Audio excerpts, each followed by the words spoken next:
Welcome back. Hey. Happy Halloween. Or I guess we're in the holidays now, Yeah. officially, I right? saw the box of Christmas Ah, Christmas man. goodies is already Too down. soon, too soon. Dude.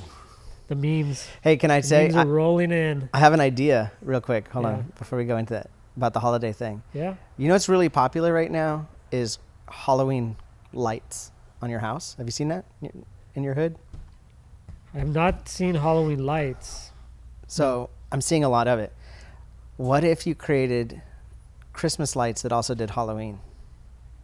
So you don't have to take them You down. don't have to take them down. And then you could even do like New Year's or something. So like on the When's Diwali? That's always the excuse. Oh yeah, there's that too. January. Yes. So like There's what if there's 3 months right there. yeah, I mean with these LED things, dude, right? You can do all these different colors and be like, all right, what holiday, Well, in theory, that's all it should be. right? Like, what do you call them? The Wi-Fi lights we have here. Yeah. Just LED. what holiday is it? Put on the lights. Or have it auto. Yeah. Why not? Why not? Easter probably you could do something for that or pick your St. Patrick's Day green. So basically, you just don't want to Just take it, leave them up. Yeah, Yeah. that's the problem. Yeah. So I'm looking at all these people. I'm like, you guys put up the Halloween Christmas lights. You're going to take those down, and now you're going to Uh-huh. put up the Christmas lights on the same tree. Yeah. Anyway, And then for, what do you call it? February. You just turn them red. Love month. Yes, 4th of July, red, white, and blue. I mean, bro. There it is. All right. Throwing that idea out it is, there 'cause for all you We guys. got nothing else to do. We could do that. Yeah, no, I'm not getting into that business, but Yeah. we'll brand it. We'll market that for you Sure. if you're into it. Call us. Yeah. Call me. Speaking of Halloween, though, Yeah. look at this costume right here. Oh, dang. Whoa!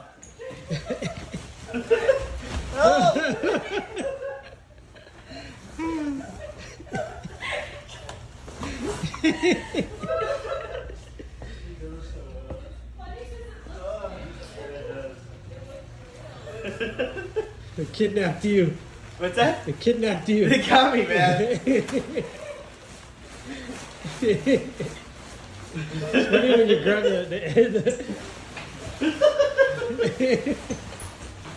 Help! Oh, dang it. Up yours. Look at this thing here. Oh no. We had an invasion. Yes. Well, I got snatched. what do we say? We believe it's real. Yeah. And then I grew out the stash. There you go. Look at There's that. Charlie. There you go. Yeah, it was fun. Yeah, it was a good It wasn't Halloween. bad. Weather was nice. It's chill. I know I'm in a hoodie today, but that's only because it said like 69 or something, Mm-hmm. which it's probably 72 outside. Yeah, it looks beautiful out. But I'm just like in that mode, you know. Yeah. It could have been shorts and t-shirt again, but like whatever. Yeah. TechCrunch. TechCrunch. Yeah. Yes. So it's been a crazy hiatus. I was on vacation and then Mhm. you went to TechCrunch and then I met you at TechCrunch. Yeah. Give us the highlights. So, the big headlines from the event: Serena Williams was there. She's had a fund that she's been working on with her own money for a while, and now she's taking in institutional investment. So, she talked a bit about that. Kevin Hart is doing the same thing, so he was there talking about his. Mhm. So that was pretty cool. I thought that was kind of interesting. It reminded me a little bit. I think this was like 5-6 years ago. It was kind of a cool trend to have celebrities not just be like spokespeople for the brands, but also like they were given like creative director titles or Will product. I Am. Yes, Intel. exactly, right. Yeah. So they would actually hire them as like Yeah. part of the team. So I kind of see this a little bit like this sort of trend. But the truth is, you've got these people with a lot of money, and they're sitting around going, what do I spend this on? You know, and you've heard the classic stories with athletes sort of spending it on dumb ventures and stuff like this. So now they're sort of getting into sort of managed money, and they're investing it into things that they care about. So it's a pretty cool thing that's happening. And how much of that, if at all, was centered around Web3? I didn't hear that very No? much. Not No, much? no, Hmm. no. They're really going after more like sort of minority founders, sort of emerging founders in Yeah, that yeah. way, and funds. So they're trying to get. What I thought was really interesting about Serena Williams is she says like 40% of her fund is coming from African American venture capital. Mhm.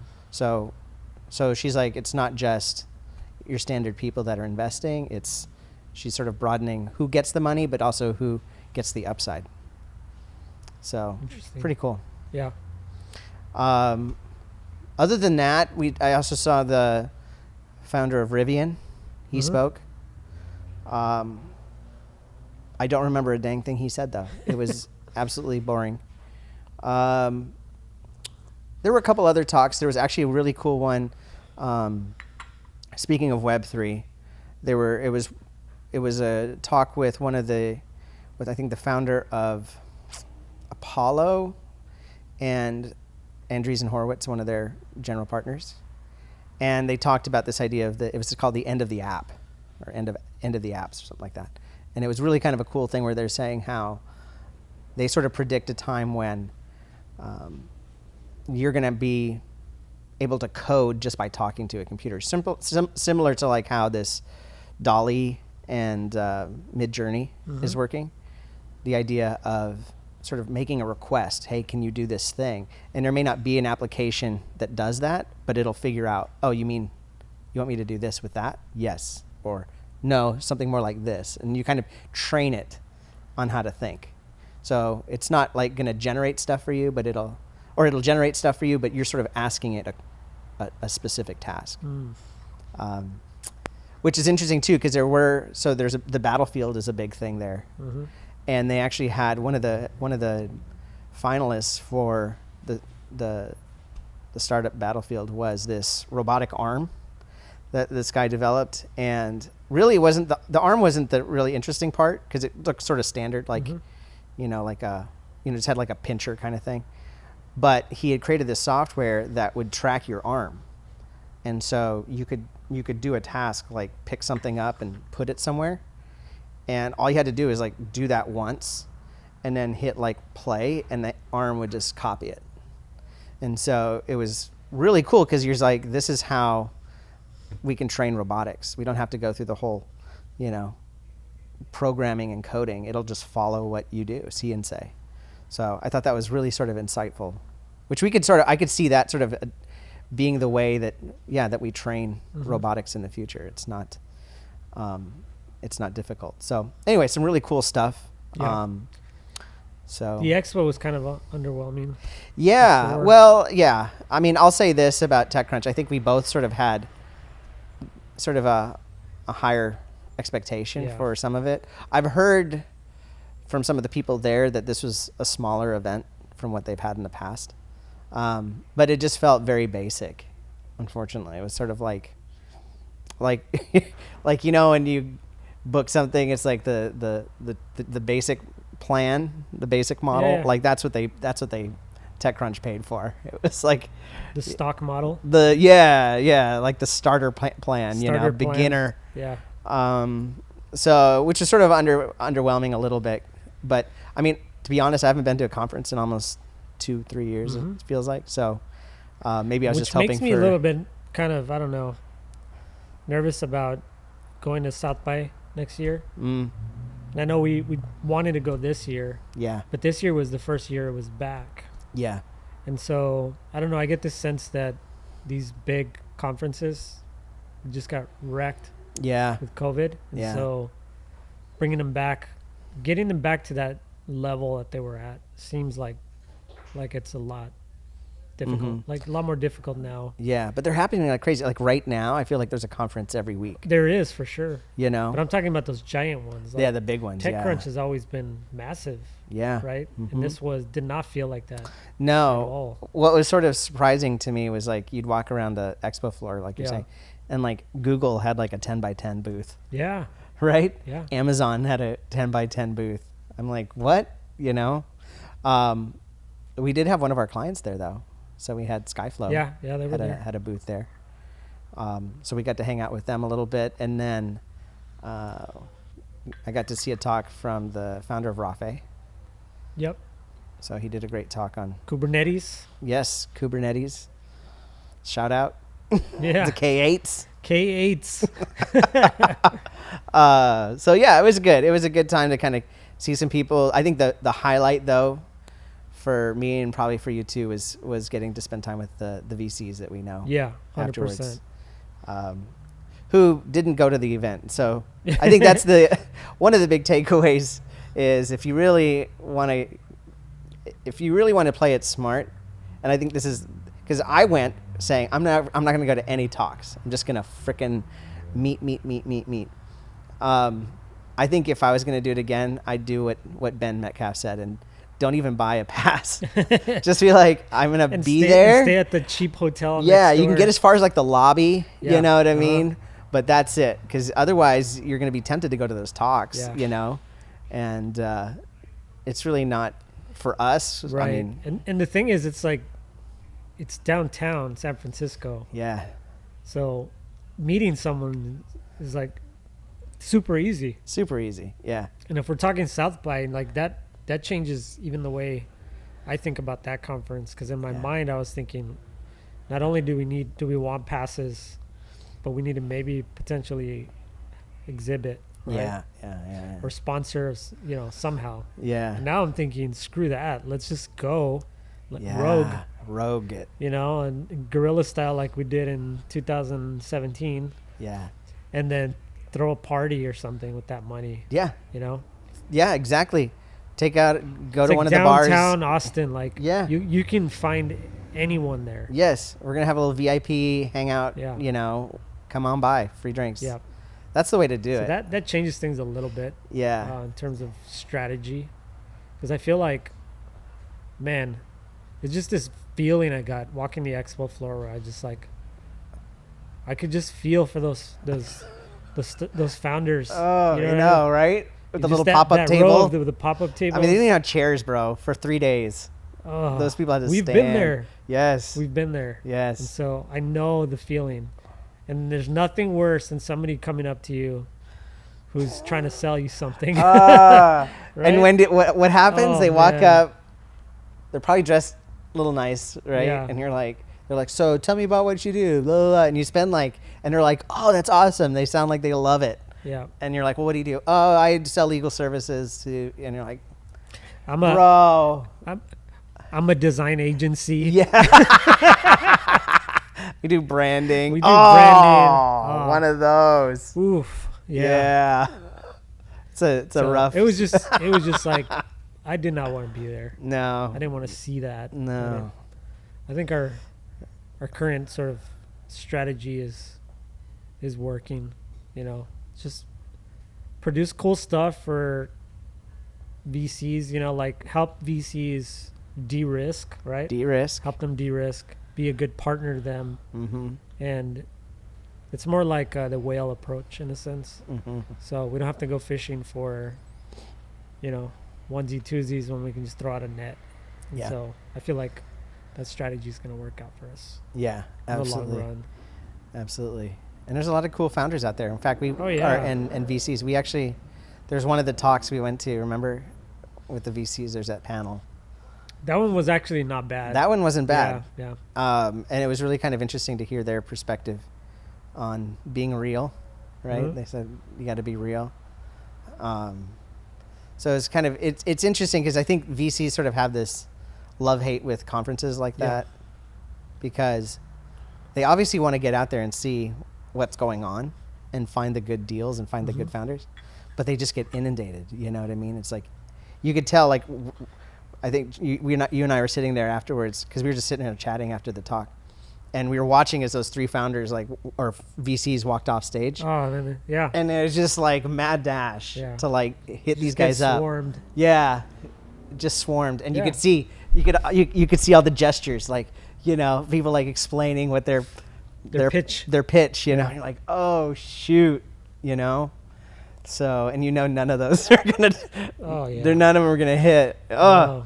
It's kind of hard. painful to watch. Yeah, it's kind of painful. So, All right. what else we got?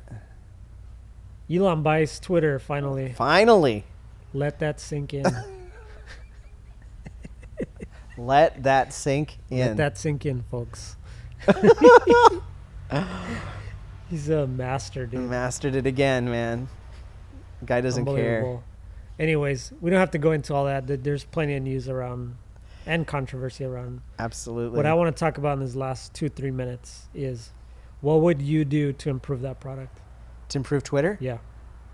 Because I've been hearing a lot of things. Yeah, And that's a I good question. listen to the All In pod pretty religiously too. Mhm. And I think, if I'm not mistaken, Saxon J. Keller, part of his council, whatever you want to call it, Oh, really? already. Oh, okay. So Okay. he's got people in his circle Uh-huh. kind of already trying to help. Throw ideas in. Yeah. Yeah. And so I've been hearing things about the paid verification and things of that nature, just to Yeah. get more people verified. Yeah. Or there's Um, the blue plan getting more expensive or whatever that is. Something like that. Yeah. Although there was a poll that JCal did, it said, would you pay for it? Like, how much would you pay for the check mark? Uh-huh. And it was like 3 price points, and then I'll never pay for it. Uh-huh. And it was like 80%. Whoa. I'll never wouldn't- pay. And then Elon responded to the tweet saying, like, interesting. So Well- he's like paying attention, right? Like, Right. to what the users are. But what does that tell you, though? It tells you 20% probably would. Yes. Yes. And for some people, I mean, think about LinkedIn. I mean, how many people pay for LinkedIn? Yeah. Most people don't. Yeah. Yeah. And this isn't my idea, but I heard it recently about the whole censorship thing, Mm-hmm. because there's this argument and debate around opening it up completely, free speech, versus like censoring some of it. Some Right. speech With which could be- algorithms. well, Yeah. can be, I don't know, misinterpreted as hate speech or whatever. And so there's too much of a gray area there, no matter what side you're on, Mm-hmm. to know that. So one of the ideas was, why not have an open Twitter, and then have in your settings certain things that you can sort of filter Filter yourself. So it's almost like you're self-filtering. That's You're interesting. like, these things I don't want to hear about or see, because I Right. think those are offensive. Kind of like to me. YouTube. YouTube does that. Exactly. Yeah. Yeah, exactly. Like, not interested, or this is potentially offensive to me. Right. Right. And then right. the algorithm just like kind of like filters it for you. So Mhm. you only see what you want to see, or I don't care. Just Yeah. show me everything, Yeah. right? Yeah. Not a bad idea. No. It's not a bad idea. No. That's actually pretty smart. And then Elon did another poll. Should we bring Vine back? Oh shoot. Yep. Why not? Why not? It Why was dumb not? to kill it. That was I mean, that was sort TikTok of the, has no competition. Well, they do now, but yeah. but But what started that whole micro content sort of Was thing, Vine. right? It was Vine. absolutely. And so that sort of changed behavior. And then Yeah. they pulled it, and then so these other players started popping up. Yeah. One thing I'm interested in is I think he had talked about the idea of making Twitter or giving it to like a nonprofit or turning it into a nonprofit, I've heard that too. right? I thought that was kind of Yeah. interesting thing. But he does talk quite a bit too about making it like a public square, Yep. which is I don't know why he's saying that, because what that's basically going to do is invite regulation and saying, Yeah. well, then it has to be free speech, Yes. right? Yes. So you're sort of I don't know. I'm sure he's doing it on purpose, because those are very specific words Mhm. to describe Twitter, not as a private company, it's publicly owned, Yeah. but as a public service, Right. right? Because then you're sort of like, okay, it's I don't interesting. know if I like that. I don't either, but he But then keeps what talking happens about it in like other that. countries? I Right. don't Every country has their own Yeah, they speech have- laws, right? Yeah, So how does that work when I you're don't know. private? Well, like China just shuts it down. They don't allow. They just don't let people use it. Yeah.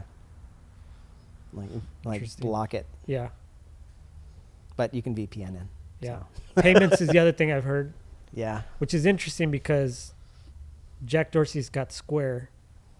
And so it's kind of ironic that Twitter's now owned by Elon, but there's rumors that he might integrate X. He owns the domain x.com. That might get integrated into Twitter. Oh, interesting. So when you're thinking about wallets and potentially Web3 yeah.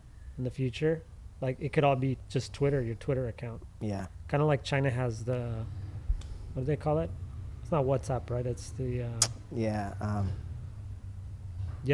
the app they use for Everything. everything. Yeah. I don't remember the name. Yeah.